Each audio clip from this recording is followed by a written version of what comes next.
Assalomu alaykum akalar. Yana o'sha tanish akkumulyatorlar remontga keldi mana. Tak, bu qanaqa akkumulyator? Buni sizlarga ko'rsataman. Usti mana shunaqa akkumulyator, mana Shandong Heli yozilgan. Mana shuni точно o'zi. Mana shuni точно o'zi. Prosta o'zi bu yerda. Mana bu kalasi chapacha bo'lib turibdi, ichida bolt, chapa qilmog'im kelmayapti ko'rsatishga, lekin shu. Zaradlari hammasi 0 ga tushib ketgan. BMS, mana bu BMS kuygan, bu BMS. Zaradini 0 ga tushirib yuborgan hammasini.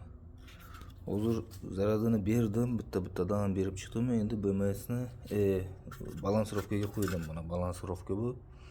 Qo'ydim, hozir hammasi rovni bo'lsin, balans. Keyin Jikong BMS qo'yib beraman. Shu bilan ishlab ketadi. Klient olib ketadi. Kimga shunaqa xizmatlar kerak bo'lsa, bemalol yozasizlar. Telegramdan faqat murojaat qilinglar. Telegramdan iltimos, Telegramdan.